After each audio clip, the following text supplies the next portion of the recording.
real fast. We're live! Yeah! Yes! This feels so holiday. Oh my god, this is a really great production value. Thank you so much, RJ. Yeah, RJ's hosting us today. And there, Shirley, of course, in all of her professionalism. Wait, sure, we need to figure out how to mute this. Things. You don't really need the, look at... There we go. We've got tech support on staff here. Okay. Come watch us, watch ourselves. Yes. Play with an iPad. Shh. Okay. Welcome to ShirleyChats. This is my panel. And you introduce yourselves. Starting with you, RJ. From RJ. My name's RJ from Info We Trust. I'm Susie, and I work at Netflix. And I'm Elijah, and I also work at Netflix. And Welcome to Netflix.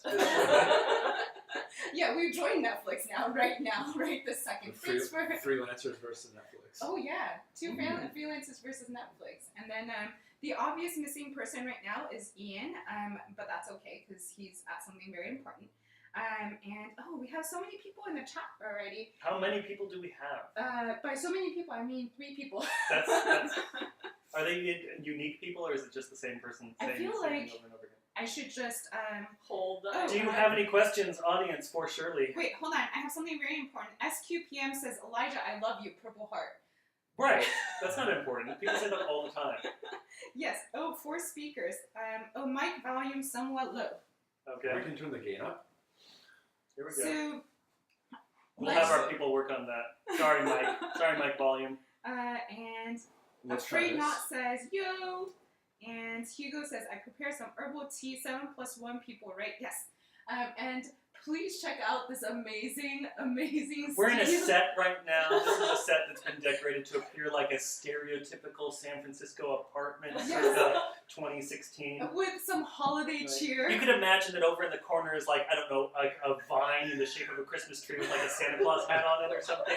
Like that's the kind of room we were going for. That's actually really amazing. Like, I don't want to like turn around and show it. In fact, the whole show is going to be us commenting on things you can't see that are in RJ's house. Yes, that's Afraid Not says that's some really sweet decor, really. Yeah, okay. So, Data is freelancing.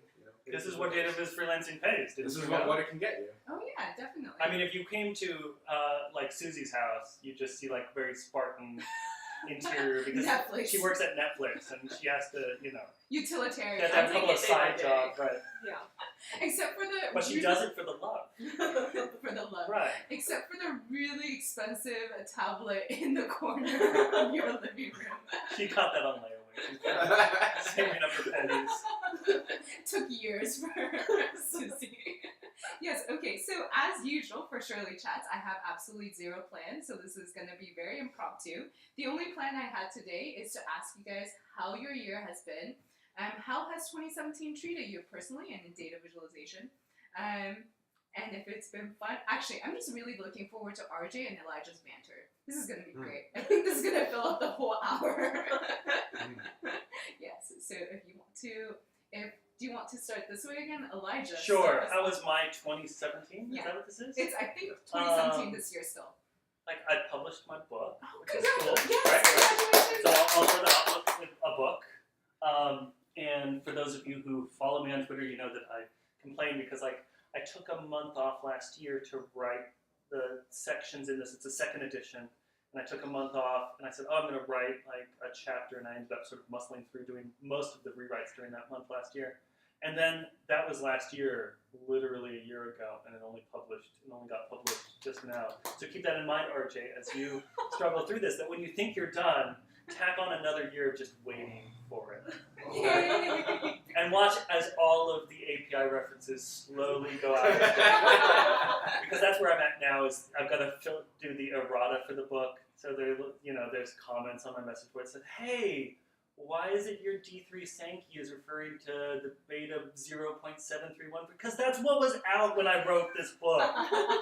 And now, when I wrote this, D3 V4 was 4.2, now it's 4.73 or something.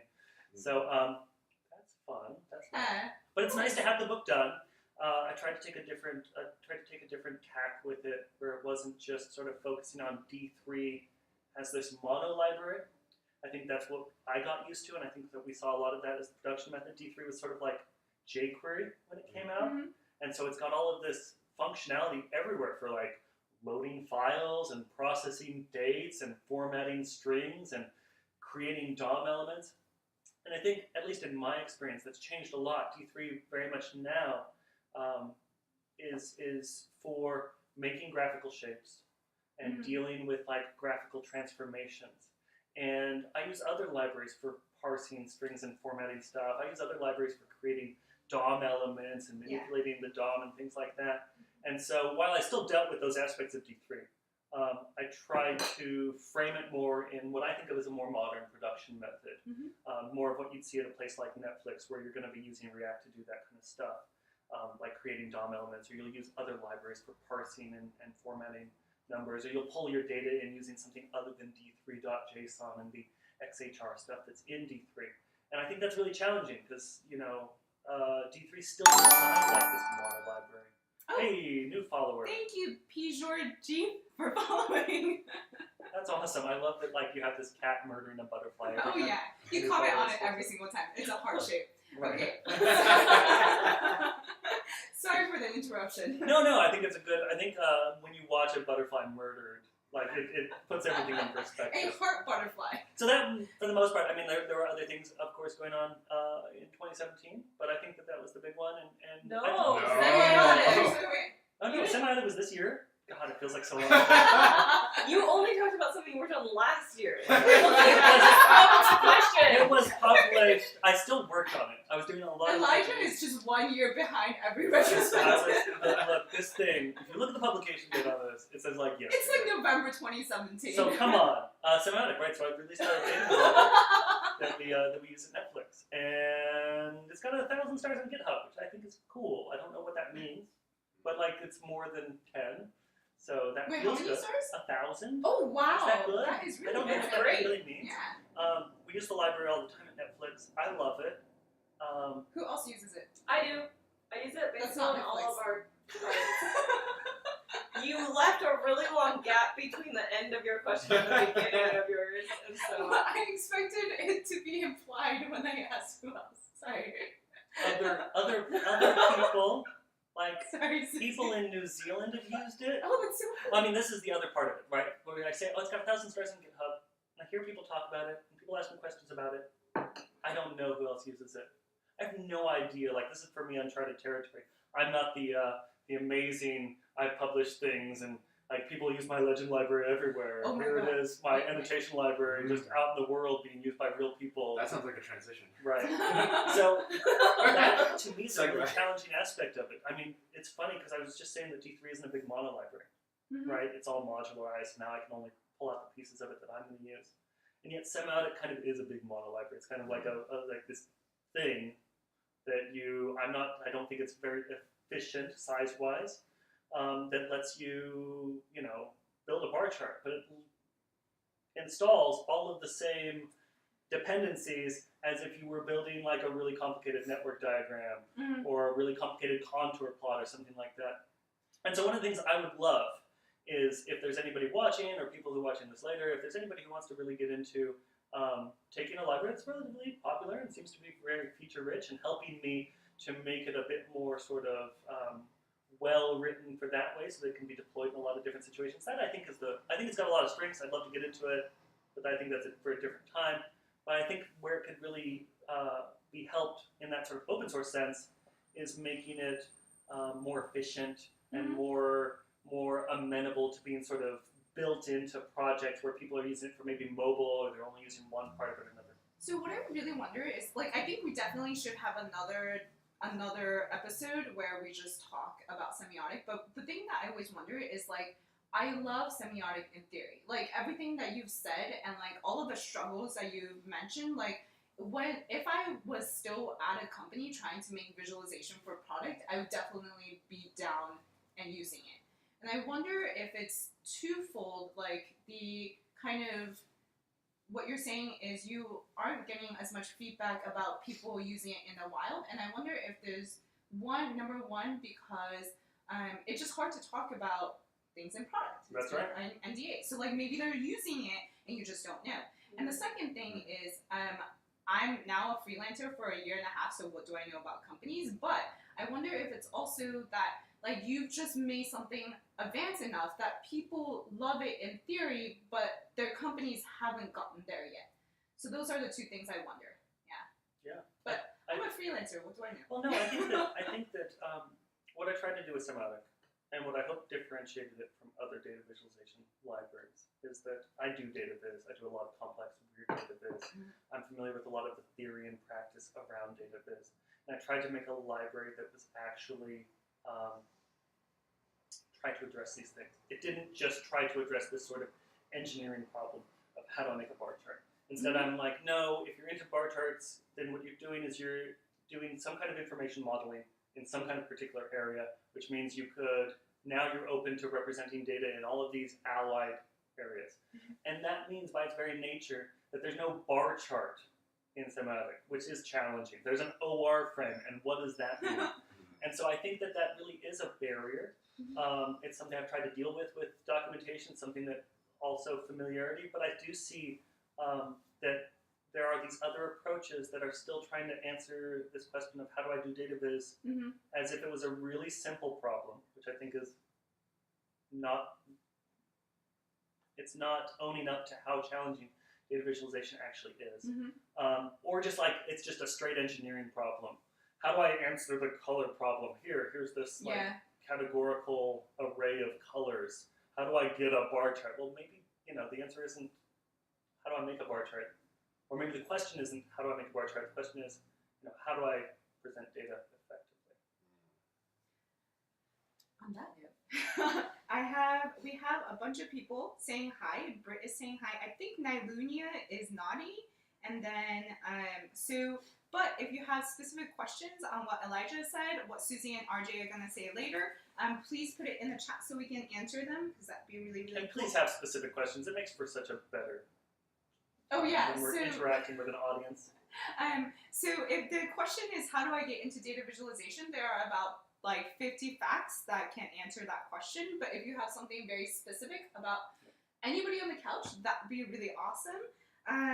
Or Shirley. Or except me. for me. Yeah, except me. Yeah. You get me every other week or something. So actually there was a you know what, actually I'll have to admit this. So I told this to Susie earlier about your book, and then how I got it in the mail. I opened it to my page, was like, cool, the colors, and then closed it back. That's what we all do. Just my vanity. It just so happens that all the other pages are mine. So I open all the pages. Otherwise, it's exactly the same experience. But no, I'm so excited about, just because I agree completely with what you're saying about the D3 library. I know that Susie and I have talked about this briefly too, about how we use D3 these days, which is that we don't use it for D3 selections or any of, we pick and choose the utilities that we want. So I really appreciate that going into the book. I think it's a really great thing to mention. But should we now move on to Susie and D3 annotation and all of the things that have, and all of your beautiful art? Yeah, so for 2017, I would say the beginning of my year was very focused around the annotation library. That was all-consuming for me for a couple of weeks.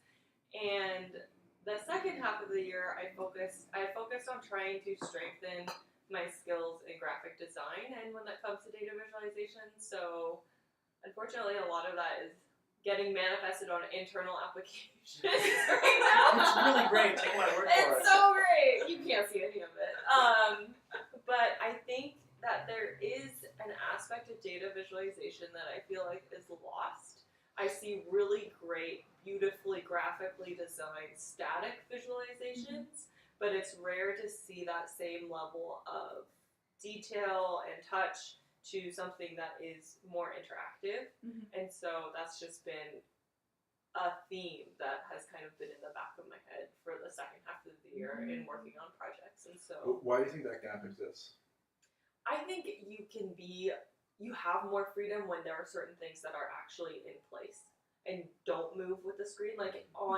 when you're working with interactions or responsive design, there's a lot of things that move around and Or kind annotations, right? of or annotations, placement of labels, placement of text. There's a lot of things where you then just simplify down and say, well, I'm not going to try because like what it's just going to get messed up as people look at it from different views. Whereas if it's a static poster, you can say, well, I can design it for the specific aspect ratio. For But the do you think it's more a function of the design itself, or do you think it's a function of like we're just people and we're flawed and we only have so much capacity to either A, know the technical or design skills to be able to execute, or B, just have the time to both make all the things clickable and also like do good design? I think Because that's part of like it which too. one is it? Is it the design side or the human side that's like more limiting? Because the design side, maybe we can use technology to solve some of those things, but like to teach all the principles necessary to pull all the right levers as the creator, that's really tough, right? It is, but it also speaks to another part of the problem, which is a lot of people build stuff on their own.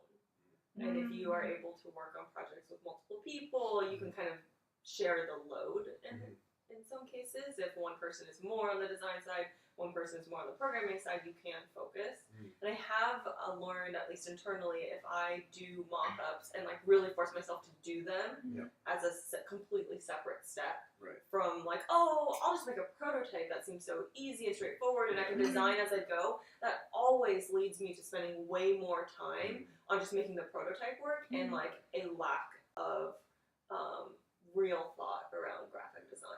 And I'm talking about graphic design too, not specifically just design of UI elements, but something that's like actually very visually striking as well as usable and a strong data visualization. It reminds me of a quote, I think from Scott Klein at ProPublica, that was included in Alberto Cairo's thesis, and he was talking about how to transform people into good data journalists. And he talked about how you can teach coding, like the programming can be taught to anybody, but it's actually very hard to teach good reporting, which is like maybe analogous to our divide between the design and the programming. I think one of the things that really changed my way of thinking about data visualization was when Susie said that, I think maybe last year sometime you said that data visualization, more and more you're convinced that data visualization is a design problem and not an engineering problem, because like all three of you have alluded to, the engineering is straight logic. If there is the, I guess, support for it, the browser support, whatever you're working in, then you can make it work somehow. But the design part is the hard part. The design part includes things like, what is my audience looking to know, like what am I trying to communicate, what is the problem I'm trying to solve. It's a whole array of things that don't have a one specific right answer, and it's all completely subjective. And that really changed my way of thinking about what I do and how I think about visualization and what the truly hard part is. And kind of, I also want to mention that about the interaction. I completely agree that we think of interaction as, it's kind of like how you described annotations. We think of annotations and interactions as this one final layer that we tack on at the end that will be super easy. But it's really not, and it's one, engineering wise so difficult to get it right, like you said, because there's so many browsers, there's so many platforms, there's so many different browser size, responsiveness and all of that. I end up spending an annoying amount trying to get my interactions right. And that's a time sink that people just might not want to do. And that's why I think that's part of the reason why there's a gap. But also it's kind of like what RJ alluded to, that it's so hard to teach it to the end user, that there's these interactions that are available in the visualization. I don't know. That was basically summarizing what you said, and I don't know if I have my own point. I thought it was a great summarization. Thank you, Susie, for making it. Yeah, and I think the one other thing I've been thinking about as more forward-looking is something that, we worked with James Womack on our team. He joined our team a year and a half ago, and I was on a data platform team, but he joined our team a year and a half ago and said, mobile's really important, and we should be thinking about that, and we never really put the efforts into thinking about that from a data visualization perspective. And that's just something that's also related to graphical design and graphical design for different sizes. Can you talk at all about so beyond annotations, how what might be a next step in terms of maybe codifying a little bit some of these graphic design principles? Ooh, that's a tough one for me. That one I'll have to sit down and really think I want to about. highlight something here because I think that this is an important point. Susie's really good at explaining these things. And part of the reason why Susie's really good at explaining this, to go back to what Shirley was saying, and I think echoing what Susie said, which is that data visualization is so individualistic. Like it's a single person, genius in their cave, making their things. Like all of the libraries in data visualization are genius in the cave, making their things. Like there's no core contributors to D3. There's Mike Bostock, right? Moritz Stefaner was just saying, oh, I don't know of any freelancers who work together except for Stephanie Posebek and Georgia Lupi and Nadi and Shirley. So maybe it's a female thing, right? Whoa. Like Yeah, all of, well, what? no. What I'm saying is that wasn't. That's a loaded comment, and in my summarization, sounded more loaded. My point is that there's a lot of this sort of individual genius in data viz going on, and as a result, when you're the only person who has to understand your code, especially, but also your techniques, you're really bad at explaining it to other people. One of the reasons Susie's really good at explaining it is Susie's a good communicator. She realizes the importance of design, which is all about interaction and communication. But I'd also like to say it's because I'm constantly asking Susie questions. Like we're constantly talking about and trying to understand the unspoken aspects of our data visualization, the intuitive aspects to say, well, wait a minute, what do we mean when we say annotations are hard? Because typically that's the level of detail you get from the genius in the cave. They come out and say, I've made this, where is it? Where's your amazing map? I had it on the table, RJ. Anyway, I made this amazing map. Oh yeah, here. Like this. This is what this guy made, Get right? it closer to the screen. You can find the inside spread while I'm talking about this. Oh yes. I made this so amazing map. beautiful. Wait. And you say, well, how'd you do that, RJ? So, oh, it was hard. It was hard. I had to take into account like the arrows and the colors. Although and I didn't do it by labels. myself. Wait. Okay, there we go. I did it with a collaborator. So. Right? And he was a guy, so there. Well, there. We've done it. We've established. Anyway, I'm not going to touch that one because I realize I'm the one who started that totally unintentionally. But it's hard because we don't lionize working together. It's not that it doesn't happen, as you just pointed out. It happens all the time. We don't think of it as part of the process, and as a result, naturally, when you have a field that's made up of a bunch of individuals, we're bad at codifying practices and being able to actually explain them. I mean, it's remarkable how people who can make such beautiful and effective graphics can be so bad at explaining what they did right or wrong, or giving you anything about like rules of how to deal with them, right? And that's something we're going to have to wrestle with. And I think a major, like you're saying, theme of 2018 looking forward. I like this looking forward. We'll do the looking forward in a little bit. You had a question. I noticed that there's a question from the audience. Yes, there are a great amount, but I also want to say... You can't get into DataViz. It's full. DataViz is full. Seats taken. We're sorry. So do you see any room here? We're like frozen. I hope this is not... Tell us if we're frozen right now. You're not missing anything. Yeah. I also want to say that you two are my favorite DataViz team, and that if I didn't like what I'm currently doing, I really, really want to, I love your teamwork so much. Just and I think that's not something DataViz specific, but I do really appreciate, I've never thought of it that way, so I really appreciate what Elijah just said about how, because DataViz is so individualistic, the communication is hard, or it's not there. But I also want to say that teamwork in itself is something that's really hard. It's not a data visualization problem. I did not want to collaborate until I worked with Nadi and we figured out how to work together. As a freelancer, I didn't want to collaborate because even if I really respect that person's work, it doesn't necessarily mean that I can get along with them personally and their own work styles and how they communicate. And so I think it really takes understanding your own personality and the other person's personality. And we've been talking about collaborating for a while, and then I'm really excited about that, and we'll see how that goes. Looking forward. But okay, quite a few questions or comments that have Did come they say up. they were frozen? You're not frozen. Britt Excellent. says we're not frozen. Okay, Good. so it's just my little screen that's frozen. Okay. Don't buy an iPad, people. Shirley's saying I don't that need your she's snark. hates Apple. So Nadi says, I've been really behind on the chat. So this is saying, or mobile, there's a reason for me there's a reason for me to have to not go out, quote unquote, plus all the browser bugs, plus the performance of browser not keeping up with what I have in mind. Yes, completely agree. So this was going back to interactions and how that adds so much more engineering work than anybody, or that most people don't give it credit for. And people don't even interact with your data viz anyway, so why are you wasting your time? And Britt Thanks, says, Gregor. For giving us the excuse to never make interactive data viz again. Thank you, Gregor. That's right, yeah.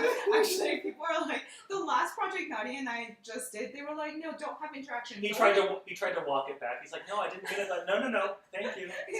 We heard what we wanted to hear. That's great. Own it. No, the last one Nadia and I did, they didn't even ask for interaction. They're like, no, we just want them to scroll through and have the experience. We don't want them to pause and interact with the visualizations. We're like, okay. And even then, it was still like so much work getting it like all functioning as it should in every platform. So Britt says, so true, articulating design well is so important given the subjective nature of it versus engineering. Free Not says, so many Android phones and Android APKs. And Britt says, I found Articulating Design Decisions by Tom Griever to be an awesome resource in this regard. Put a pin in that. Yeah. Hugo says, and Bostock following is also due to his will to publish his small recipes, best practices. Nadi, me too. You're the first person not all. She wrote O-O-O-O-W, so I thought she was hurting. No. Me too. You're the first person I collaborated with. Heart. Okay, now I can go on.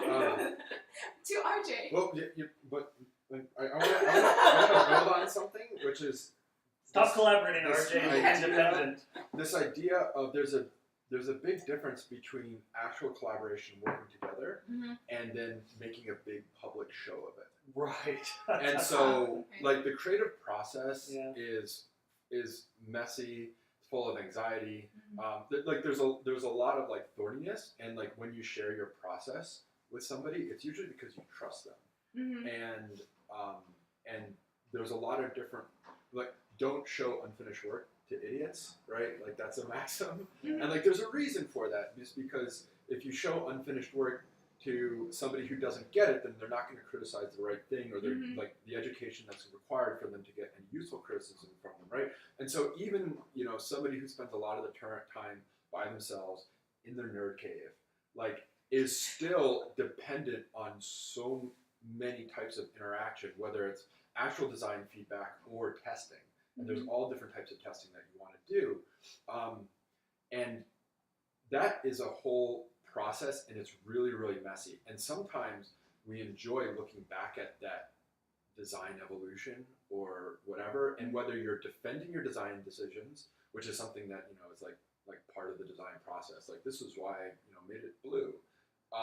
Or you're like writing a design essay and like, here's how it was made. Like, both of those are cartoon versions of the actual process. And I know because I've written a lot of design essays, and let me tell you, A, they take a lot of effort to put together, and B, like, they're like just kind of like cartoon versions of like what. And really a lot of it's self-promotional. Yes. Like, here I am, and I think a challenge of that is that as freelancers, like, the last thing you guys want to do is get on there and say, God, here's the challenging part of this. Here's where it didn't work, and these people, it wouldn't listen to me, and it was worse for it, or something like that. Because you don't want to ruin your reputation with future clients. You don't want to make it sound like you're hard to work with, and you are constantly branding yourself for the future. And I don't think that any of those is a corruption at all. I want to be very clear about this.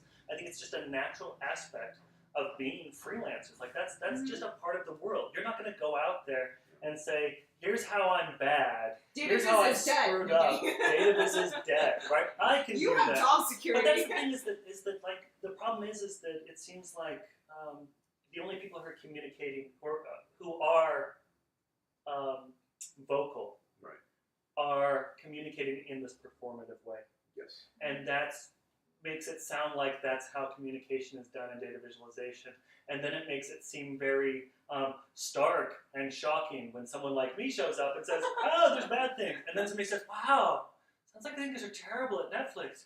You should come work for me at financial institution doing horribledataviz.com. I'm like, no, things are great at Netflix. I'm just trying to say, like, that these are the challenges that we run into, that these are the challenges we have to address. But because everything else, all other communication is this performative kind, like you're saying, this cartoon version of it. And I don't think a lie, or like I said, a corrupt version, but rather a caricatured version of it. Caricature is a good word. Yeah. Then it makes it seem like anybody who says anything minorly negative is either exposing their own individual misery, maybe sometimes, or, is being like hurtful. And I think that makes it very challenging. The design essay is definitely a grab to double dip. Like, it totally is. And then, look at this beautiful work I did, and take a look at the beautiful sketches that we look at I know how to code and wield a colored pencil. I will go on the record as like this past year, while collaborating with another database freelancer, like we decided to fire our client, and like that was a really emotional decision and it was really tough to do. And the day that it happened, I didn't feel good, and like a week later, I was like, thank gosh I did that. And that is not something I wrote a design essay about. Right. That's not something that I want like on the record, like broadcasted. Here's how I sketched it, and we were hoping to sit like this on the table. It didn't quite like that. Yeah. Wait, can I just say that's one of the things I really, really respect and like about you, Elijah, and like I'm really grateful that you're willing to. Wait, this is the nicest thing I've ever said to Elijah. Are you sure you want to? Are you sure you want to? That's a very low bar. So let's.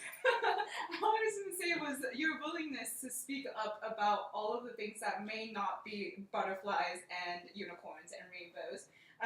Just like you said, because like I tend to be like, here's all of the good things that are going on, and then unless it's like really bad, I won't go on the like. When Susie and I did the stream and there was all of those creepers, I like went and was like, this is not cool. Like I only came on this for the creepers. I'm sorry, there are none. What's our creeper count? There are none, and these are really great people. Cher said, okay. And then Nadi just says, well, even if they don't say the things that were outright bad, most design reviews show the ugly screenshots right, that the end of the product wasn't just pooped out in a matter of hours, but that it took many turns into some bad choices that hopefully eventually led to better choices. That's what I tried to convey in my design write-ups. That's true. So I wonder, I think she's more saying just like all of the process of the designing and coming up to the final visualization, but I'm guessing what you're trying to get at is all of the people parts that were bad. Is that? Well, no? Not bad, but okay. Yeah, I mean they're there. Yeah. Wait, I was gonna say something. Oh no! I was gonna say that that I really appreciate you willing to come out and like say all the bad things and for the Elijah also says good things. He says bad things anyway. Wait. It's not bad thing. It's just voicing needed criticism. Yeah. Totally. Yes. Totally. Sorry, I did not word that well. Yes. Moving on. Yeah. No. You were 2017. Yeah. So. You fired your client. Fire clients a Fire lot. clients. You're hard to work with. How else is your 27th channel? So about a year ago, Ben Jones sort of called me This to is Tableau Ben Jones? Tableau, yeah, Tableau Public, Ben Right. Jones. Right. He and I took a walk together, and he's like, no one's really done a great job investigating and communicating the history of data visualization. You should probably go and look into that. And so I did, and I'm still sort of on that adventure in some ways, but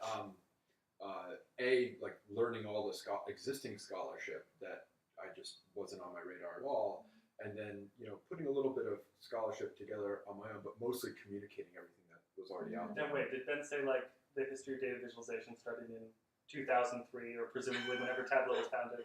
I think, From the very beginning, Yeah. early 2003 when data visualization started. yeah, there's a lot of sort of like mental barriers. One is like when was Tableau? When was internet? Right. When was data?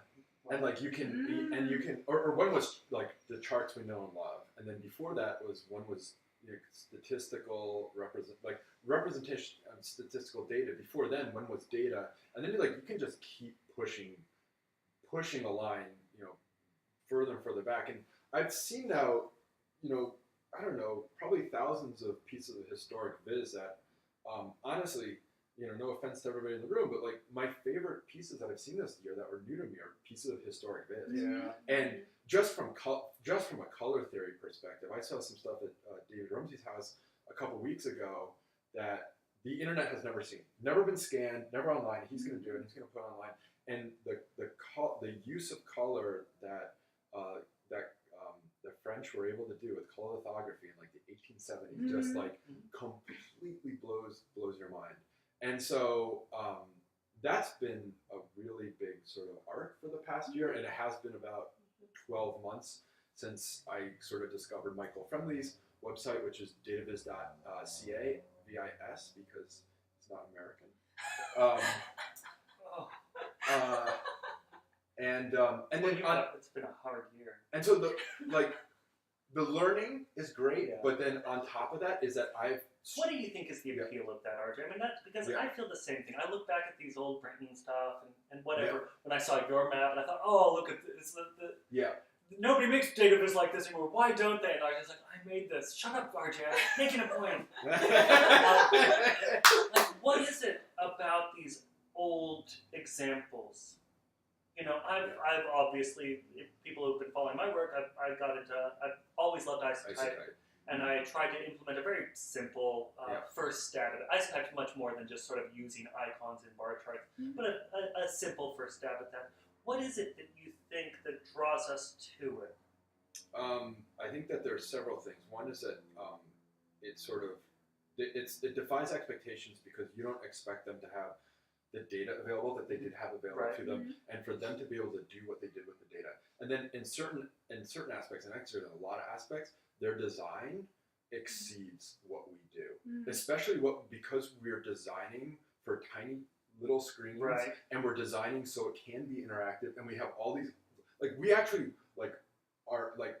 are designing with quite a lot of constraints that they actually didn't have, and so their design is so much more free. And then aesthetically, it's more beautiful. Yeah. It's more beautiful because it's not little bright pixels. I think it's not just not little bright pixels. I think Tufte also in promoting that sort of Spartan, data visualization is Spartan, right? And any decoration of data visualization is damage to it. Yeah. Which I think fundamentally he's correct in that decoration that damages precision and accuracy is actively working against the typical use of data visualization.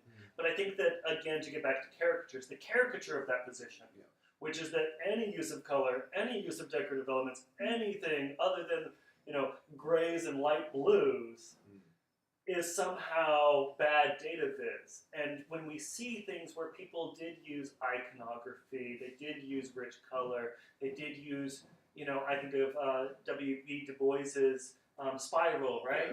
They use these strange methods, and I know that I'm sacrificing a little bit of precision and accuracy, but I'm doing it and still making effective data visualization. I think that there's something like the modern data viz isn't just constrained by the fact that most of it is digital. I think it's also constrained by this presumption that anything that isn't very Spartan is somehow bad. Yeah, I mean, to intentionally knock Tufte. I recently reread Tufte so I went back and I recently read every piece of anything written about the craft that was published pre-interaction. So basically all the way up to Cleveland in 1985 and everything, because at the end of his book, like he starts to talk about, hey, there's this possibility of like clicking on things, right? And so going all the way back to Playfair, but also everything since. And rereading Tufte was incredible, seeing how far ahead of his time he was in terms of describing what makes it good and like what works and what's magical about it. And like, because you read his contemporaries in the early 80s and like, he's just like decades ahead.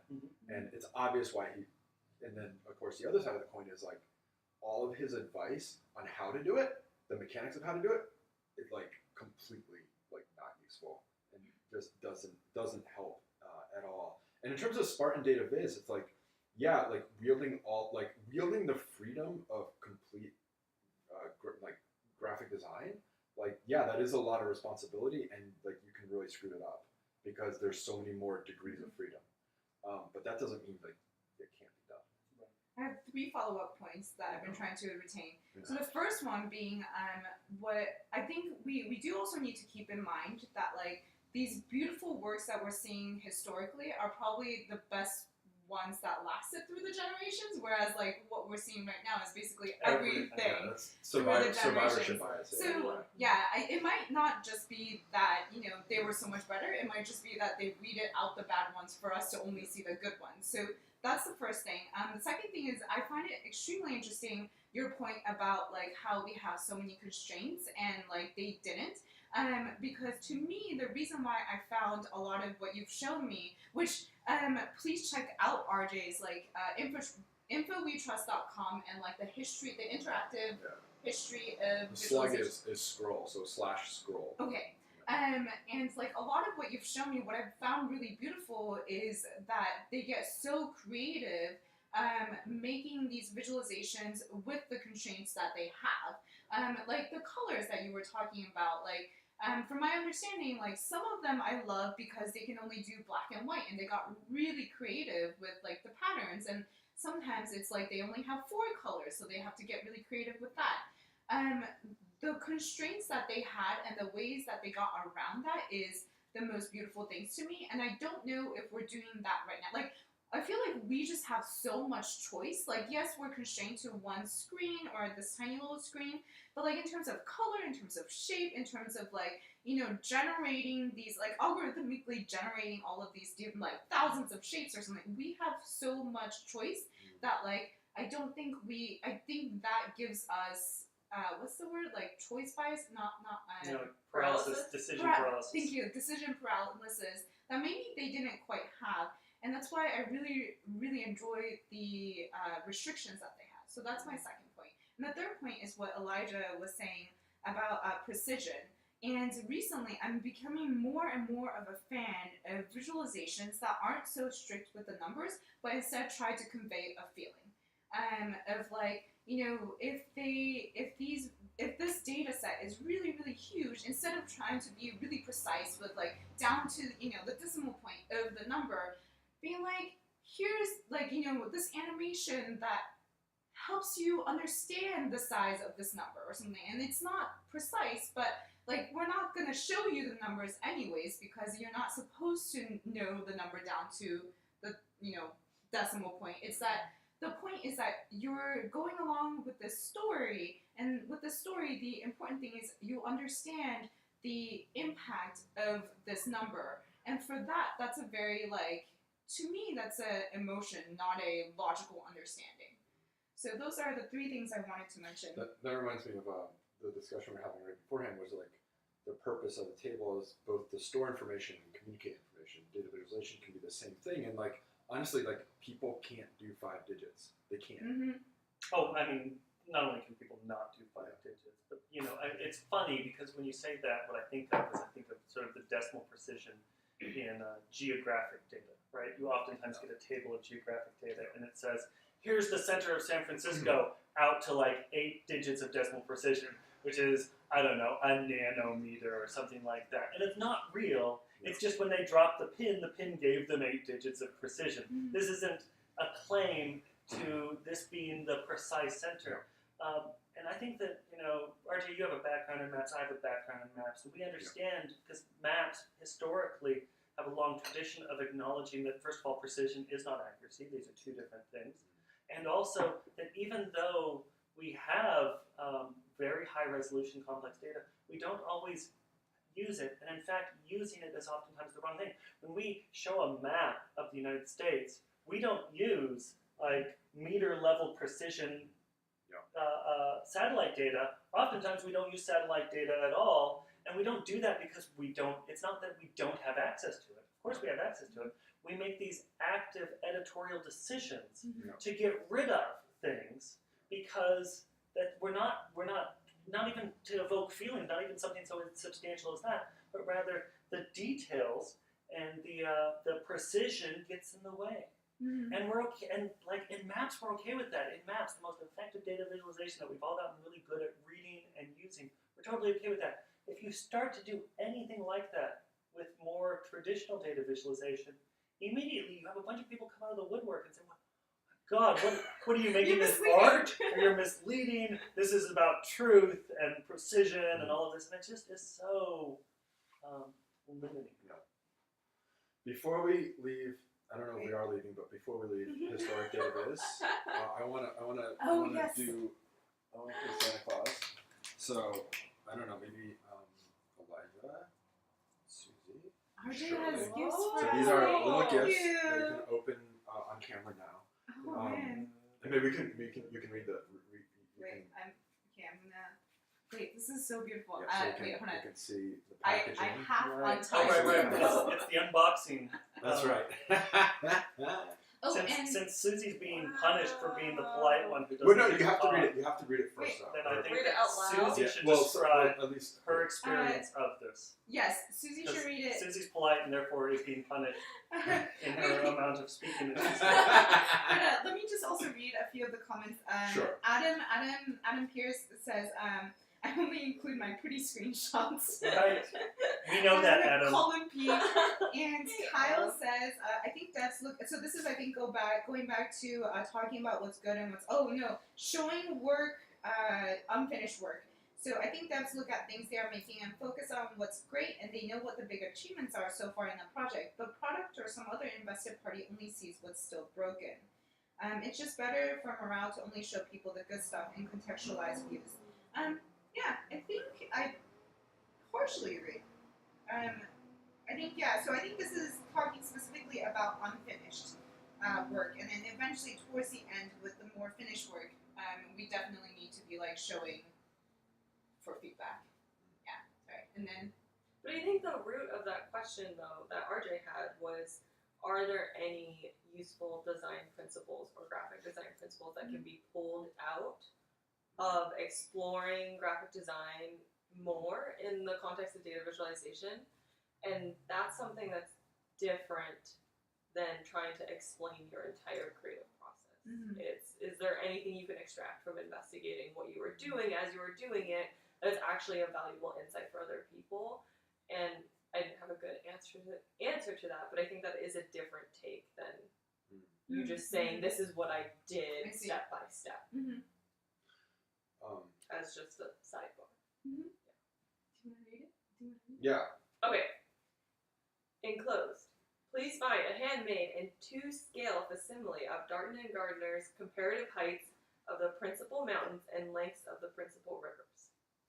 So the original was produced in 1823 and fixed to a linen backing. And RJ saying when he first saw one of the rare existing originals in person, he was amazed at how small it was and thought it would be a delightful gift for all of us to see. And so, in closing, he's had a great 2017 and has been excited that we've all been I part must of have that. really not liked that client if it was so great. Okay, so can Okay, we so open? yeah, now you can. Thank So you. hold it up to the camera. Hold it So, up to the yeah, camera so- people can and see what it is. So this is actual size. Oh my You're saying God. this is the actual size of these mountains and rivers? This is the I thought they actual were bigger than size this. of the This mountain. is beautiful. Oh wow. Is this like the right? Can people see that?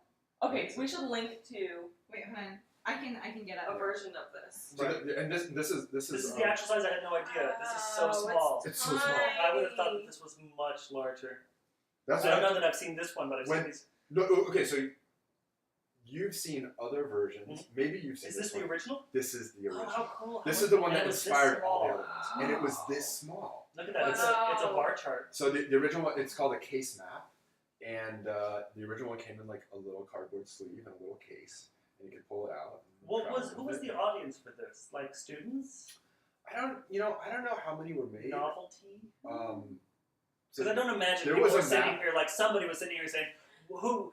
Some British I colonial think- saying, "Who do we conquer next?" Well, let's see. We've Yeah. got the Nile. We've got the No, I Amazon. think it was popular Yeah. entertainment, and it was sold out of the shop in London. This is interesting, right? This is entertainment. This is another thing that I think that we really haven't fully achieved with data visualization.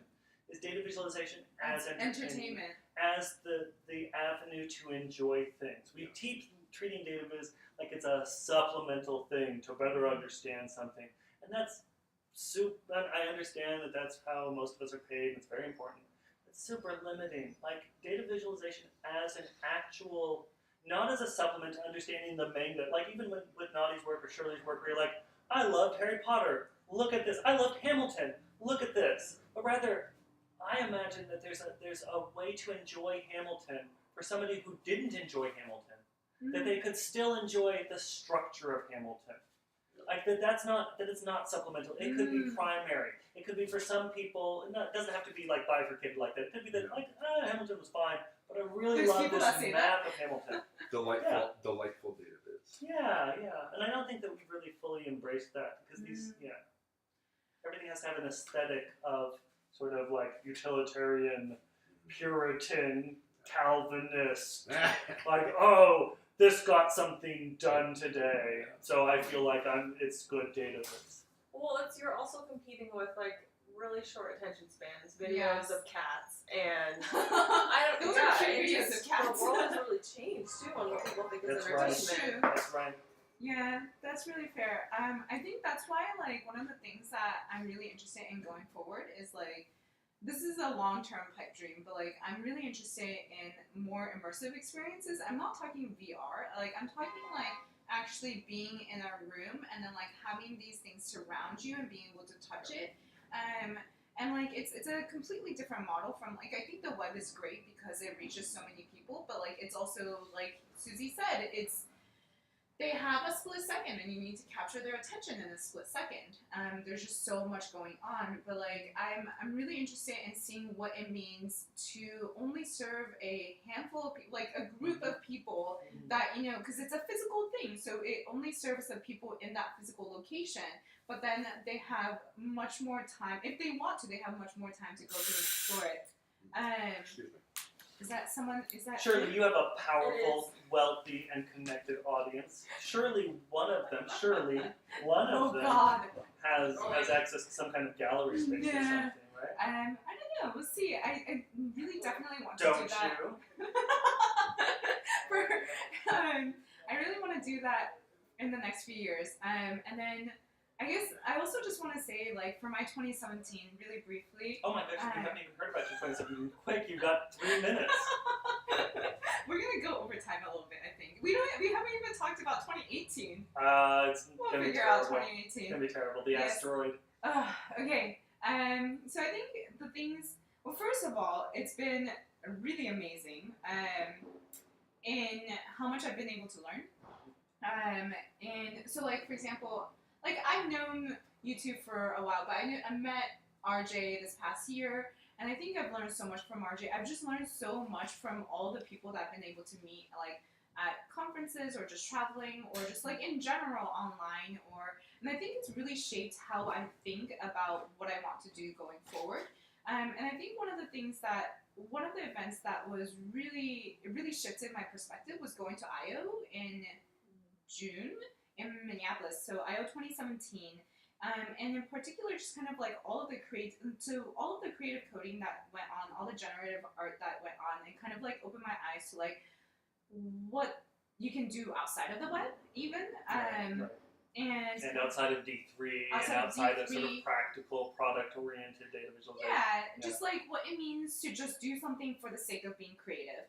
And also there was a really great talk. I keep talking about it. Are you wearing yeah. Are you wearing force-directed network earrings? Yes, I don't know if I think it's. Where are these from? Is this from? No, it's just I was walking down the street in Seattle and you saw this social network that you're like. Yes, and I was like, oh my god, like stopped Alex and our friend and was like, I need to go in for this. It's apparently supposed to be molecules, and I'm like, this is not molecules, this is a force directed. It's just like this lady in like Portland or something made this.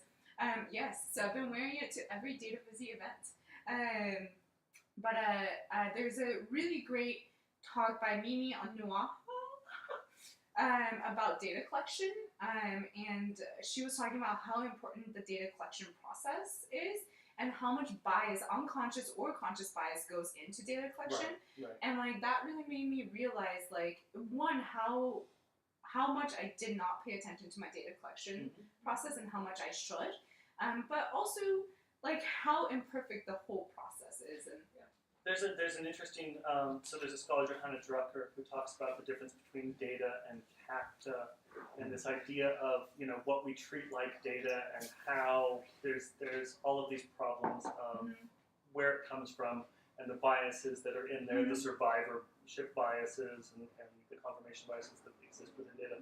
But I would suggest to everybody in this room, and of course everybody out there on the internet, I have to step out because I have to move my vehicle. Oh yeah. So you folks can continue. You mean we're not worth the parking ticket? All right. That is silence from Elijah. I'll be back in a moment. Or I'll be probably back. But you guys will probably finish up without me. We're still going when Elijah comes back. I guess we can move into Wait, I feel like that wasn't. Did you have more points on 2017? Yeah, I guess the 2017. So because of the IO experience, I started thinking. Well, first of all, it kind of changed the way that I go about my visualization projects, where I spend a lot more time with my data now. But also, it really made me start thinking about creative code and how I can go forward with that. And so I guess this ties into my 2018. Which is, so you guys know that I'm moving to Japan. Well, not just 3 months. I'm making it sound like it's so far. I'll be moving to Tokyo for 3 months next year, between like February and May. And the thing that I'm the most excited about there is, I'm obviously Chinese American. And I've grown up primarily in the Western world, and all of my influences in art and technology are all Western. They're American or European. My art history is European, and I'm really excited to kind of first see like what is art like historically and contemporary in Asia, in China, in Japan, in Korea, in other parts of Asia. And also, I'm really excited to see what art and technology and creative code looks like in Asia. And so I've been trying to put together for this past year this creative code project where I want to interview Asian females, Asian women doing creative code. And so I think I've finally figured out a lot of the implementation details. And I want to talk to you about it after this, and also I'll be publishing kind of my thoughts on it someday soon. But yeah, it's been a really great year.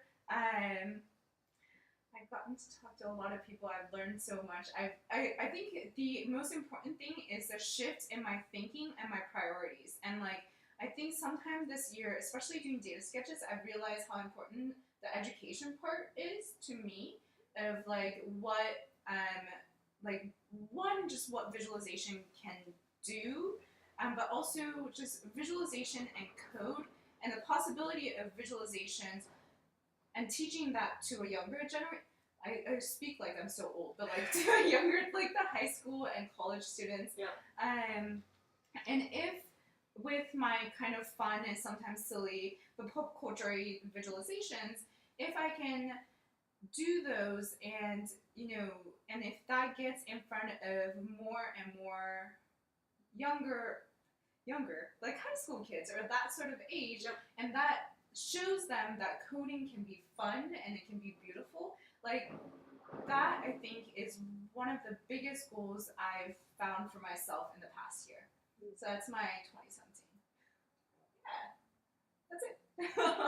And then I guess we can go 2018, I guess. Boomerang back. Huh? Yeah. You want to start? 2018.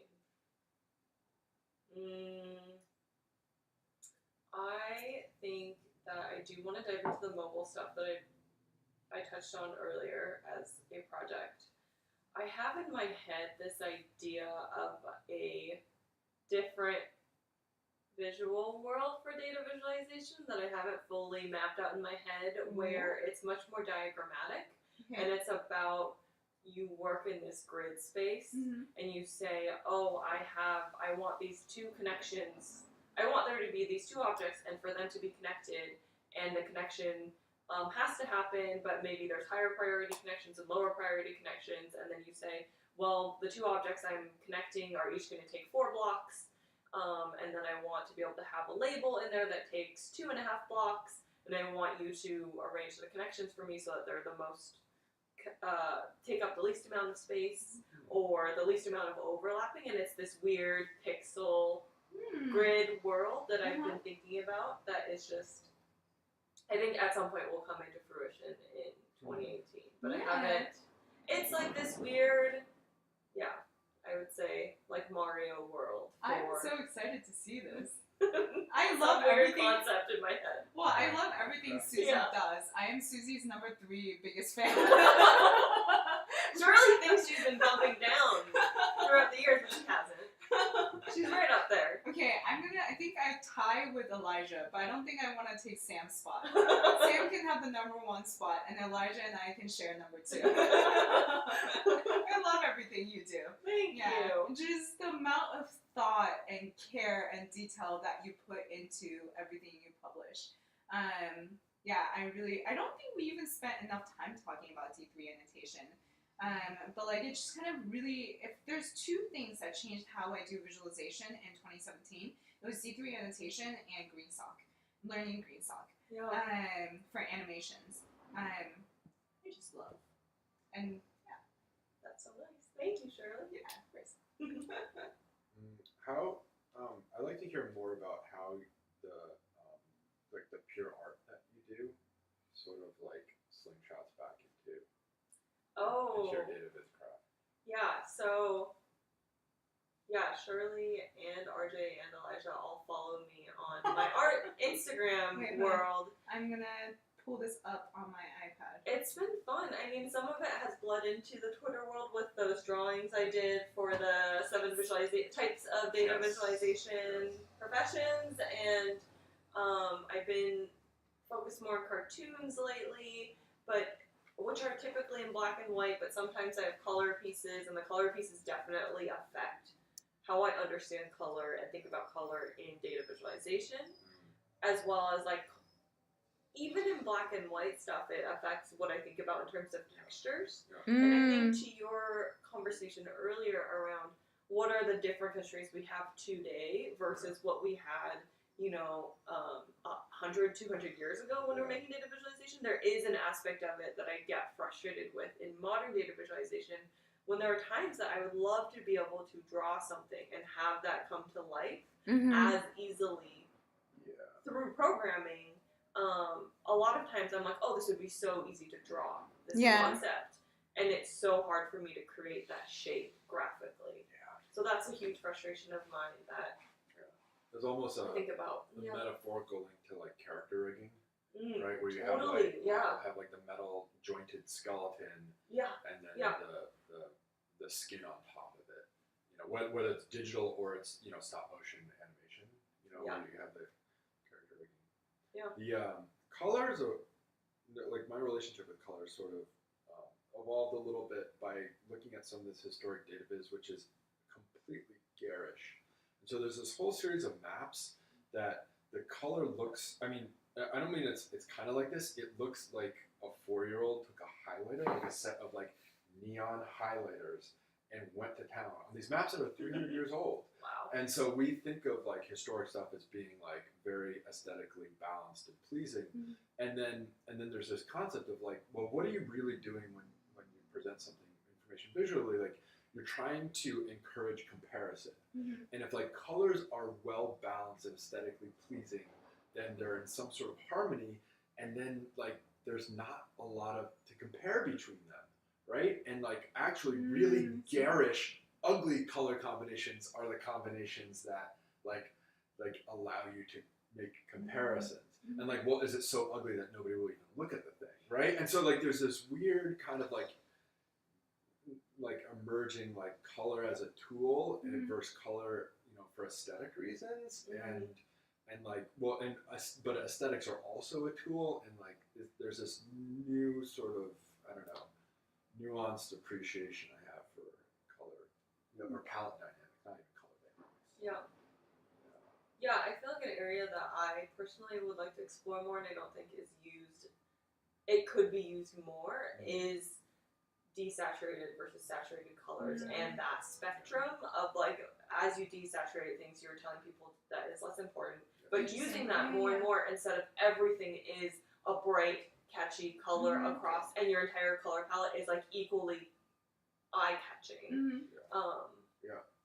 Okay. And you know, Bertin in like 1967 like laid out the three pieces of color, you know, in terms of he had this idea of like retinal variables, and it's like basically like all the different ways you can change a mark. You can change a mark's size, you can change a mark's lightness, you can change a mark hue, you can change a mark shape, and went on and on. You can change the texture of the mark, you can change the orientation of the mark. Like he had this like list, which has been, you know, kind of argued about ever since in terms of which one, you know, comes this way or that way. It's like, well, size is most important. It's like, yeah, but like if there's a red cardinal, like in the redwood, I'm going to see like the red cardinal, not the giant, you know, not the giant tree.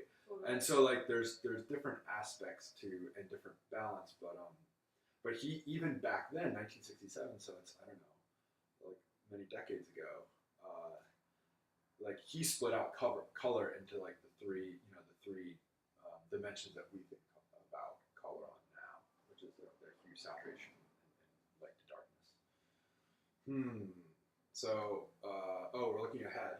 2018. And then So- we can wrap up Yeah. without Elijah. No, that's fine. So I think outwardly something that definitely Elijah, but I think you have also been involved in is not only with just the illustrative cartoons, but like sort of like understanding it as a field, as an industry, and sort of, you know, professionalizing data visualization a little bit. And so that's something that I would love to be a part of and give energy to however I can. And I'm hoping that there's continued interest in professionalizing the craft. So so that's something outwardly I'm interested in. Inwardly, more personally, I'm writing right now a lot, and which means that there'll be publications coming, maybe even in 2018. So it's Well, sort not of- according to Elijah. yeah, not according to Elijah. I have a lot of faith in my publisher's process. You know, I have no reason to doubt that we won't hit all of our deadlines. And so, you know, normally being a very open and outward creative person, it's sort of not frustrating, but it's been interesting, like closing the door and, you know, just burying all my creative energy into something that nobody's going to see for a long time. Yeah. But I think the journey is really worth it. I'm thinking of working on some really special projects right now. So yeah, that's 2018. Excited to see it. Yeah. Can't wait. I'm excited for 2018. I feel like I love the little niche of the world I have with you, like of the data viz community and like the wider web community. And then I'm like in this bubble that I'm like scared to step outside of into the wider world. What do you mean? just like what's happening with the world. Oh. But so on that note, I think the data viz world is like really exciting, at least for me, and I think hopefully it will remain exciting going forward. I think like things have shifted, whereas like for the last, I think back in 2013, 2014, like D3 was so hot. Yeah. And like everybody wanting to learn D3, and I think if I see the trend, I think the interest in D3 has kind of like the hype of D3 has declined a bit, but then like out of that, I think there's a lot of people like RJ said, that's like Susie and Elijah that are coming forward and being like, well, okay, there was all these hype about D3, and that's really cool because it brought data viz to to attention. And what does that mean for an industry going forward? Can we establish a whole industry in that? I think that's really cool.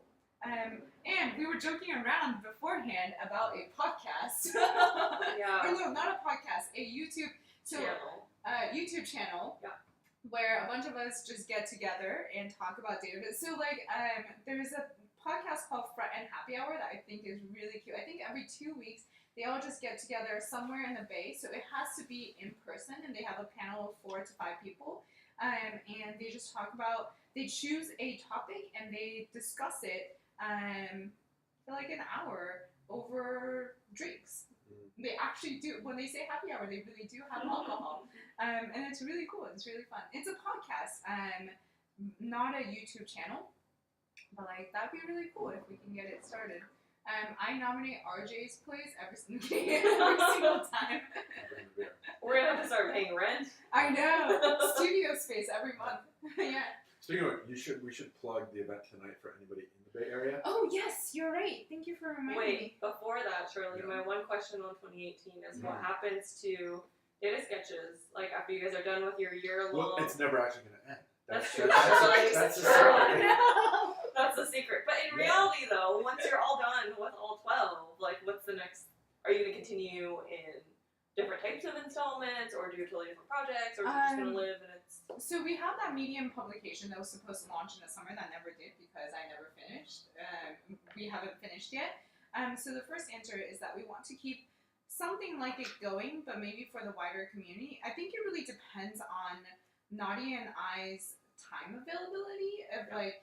So we wanted to curate a collection of essays that were write-ups of different visualization projects, and we wanted to kind of like bring that together into a community thing. It really depends on how much time we can spend curating and editing and all of those. And then the other thing that's going on is once we finish the projects, we've still been in talks with a publisher. And hopefully that will go forward, and hopefully we'll be working on a book also in 2018. Awesome. Fingers crossed. And we're like pretty sure it's gonna go forward. So those are the 2 answers for data sketches. And then for me personally, after data sketches, I have that the Creative Coders project that I want to start doing. And I have a lot of ideas, but the most basic of it is that I want to interview a person, make a visualization inspired by that interview data, and make a zine, something that's subscription based, that will cover their interview and their and the process behind the visualization. And I want to package that with like cute little stickers and stuff. And I want that to be my next project, a subscription-based visualization zine. Awesome. So that's my big goal. That's the thing I'm gonna write up and propose and see if there's any interest. And like my target is, like I said before, I wanted to target a younger audience, and it's especially inspired in part by Sailor HD, Sailor Mercury, and what she does with bubble sort zines. And so hopefully I'll be able to iron out all the logistics. And then, but that's my personal project after data sketches. Awesome. Yeah. Part of professionalizing is publishing, like publishing some sort of journal or a zine or something. And so I hope to see more data viz in 2018 in the physical real world. Yeah, I think it'd be really exciting. I'm more and more in love with the idea of physical data visualization. Yeah. We have an idea to talk about. Okay. There's so many. Yeah. A lot of ideas. Yeah. I'm so yeah. Okay. So we are very much over time, and Elijah still hasn't come back. So we're gonna wrap up without Elijah. What about the happy hour tonight? Oh yes, thank you so much. Sorry, got distracted. So there is a happy hour if you're based in the Bay Area. There's a happy hour in San Francisco in Novella, Novela, SF, in Soma. If you get there, RJ got a reservation for us, so get to the front and ask for RJ. Yep. At 6:30 p.m. tonight. Thank It's you so on much. Mission Street. Mission Street and between 2nd and 3rd. Yes, I believe so. And I hope you show up because my It'd be really my fun. credit card's on the line for a lot of people showing up. Yeah. Thank you, RJ. All right. Thank you so much. Thank you two for thank you three for being on here. It was super fun. I hope you enjoyed it, and I hope everybody that's watching enjoyed it. So thank you so much. And I don't have an outro, so We gotta get you a bumper. a bumper. Yeah, it's like the music you play at the beginning. Oh and yeah, end. yeah. I need to be like, bye, or figure out some sort of an outro. Thank you so much. And then I'm gonna just walk really awkwardly towards the laptop and turn it off. Bye bye. Bye. And then 2.